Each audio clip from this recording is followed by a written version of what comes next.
Bonjour, vous écoutez l'épisode 60 de la saison 2 du podcast Revue et Corrigé. Cet épisode est tiré d'un billet du blog publié le 17 janvier 2021 et s'intitule « La nature humaine ». Vous allez lâcher WhatsApp, vous ? Ça fait 10 mois ce matin qu'on a confiné la première fois.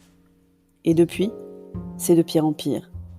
La nature humaine ne me rassure pas du tout. Côté virus, c'est la folie douce. Des variants dans tous les sens. On a dépassé les 2 millions de morts dans le monde en un an. Pas la peste, mais tout de même. Et de plus en plus de pays rapportent des incidences des variants plus contagieux, voire plus dangereux. Donc les gens voyagent encore. Rassurant. Côté vaccin, dans le respect le plus total de ses habitudes, le Français a refusé le vaccin, râlé qu'il n'était pas suffisamment disponible et incendié les process pour prendre rendez-vous. Des vaccins d'ailleurs dont on ne comprend pas encore tous les impacts. J'attends toujours la confirmation qu'on n'est pas contaminateur quand on est vacciné, ce qui changerait considérablement la donne et la confiance. Tout de même 1 million de rendez-vous déjà pris. Et comme souvent avec ce que nous vivons, au moment où on a l'impression que ça va bien se passer, paf ! Pfizer annonce qu'il va y avoir des retards de livraison. C'était trop beau. Côté mesures. Alors là, c'est la cacophonie la plus totale, toujours dans le respect du caractère râleur franchouillard revendiqué haut et fort par mes compatriotes et relayé par les médias. Et ça me fatigue.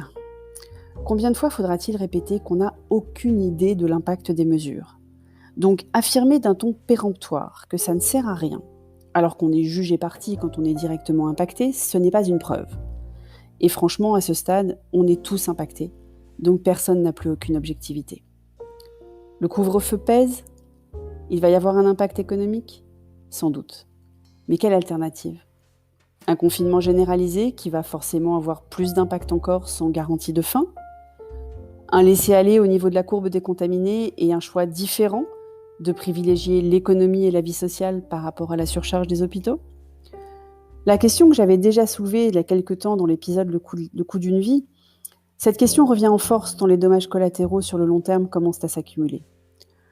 Le choix de la vie à tout prix d'aujourd'hui est-il encore le bon sens sans la lumière au bout du tunnel ? Je n'ai que des questions, aucune réponse. Des questions que je partage avec vous, avec Cher et Tendre, avec mes amis, avec moi-même. Mais j'entends à longueur de médias un paquet de gens pas du tout objectifs, dont les revendications se veulent générales mais sont finalement assez nombrilistes.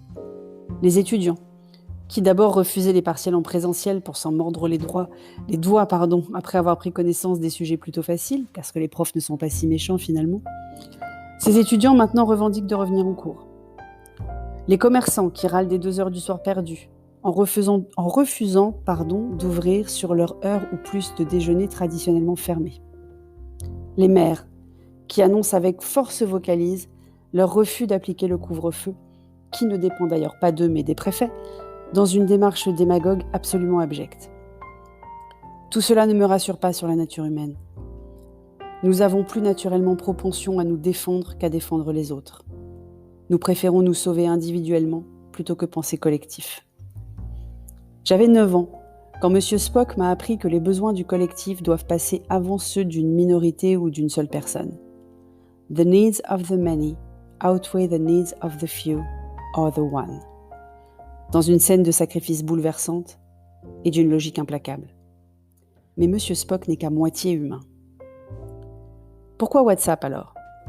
Avec toutes ces digressions, j'ai dévié de mon sujet que je pensais au départ principal et qui est sur toutes les lèvres et sur tous les sites, le changement de conditions d'utilisation de WhatsApp.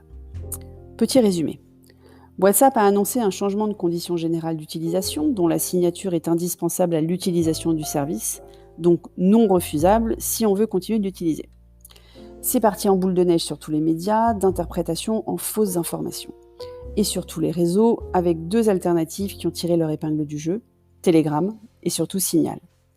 Signal a été recommandé par Elon Musk dans un tweet lapidaire, et même par Edward Snowden avec la meilleure preuve que la paix sûre, je vous cite, « Je l'utilise tous les jours et je ne suis pas mort ». Après un peu d'investigation, en fait, ce n'est pas avec Facebook que WhatsApp veut partager les données. C'est plutôt avec les entreprises à qui il souhaite vendre de la pub pour encore plus de ciblage et de personnalisation, ce qui n'est pas forcément rassurant. Et en Union européenne, les RGPD leur interdit de faire un paquet des trucs prévus, donc les règles devraient être différentes. De plus, le contenu des conversations reste bien crypté de bout en bout, sans lecture possible, ni par Facebook, ni même par WhatsApp.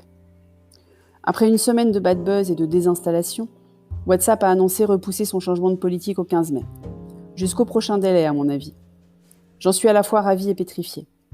Ravie que même les grands noms des internets ne puissent pas tout nous faire accepter tant qu'il y aura des alternatives, et pétrifiée de la vitesse à laquelle tout cela s'est emballé, sans vérification des informations, pour la majorité erronée ou à minima douteuse, qui ont circulé à la vitesse de la lumière.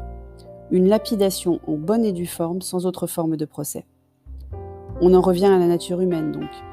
Pas rassurant. Et c'est un peu tard pour changer d'espèce. Merci de m'avoir écouté. Si vous écoutez sur Apple, merci de laisser un commentaire avec vos 5 étoiles, c'est très important les commentaires. Et sur toutes les plateformes de balado-diffusion, abonnez-vous et partagez. À bientôt.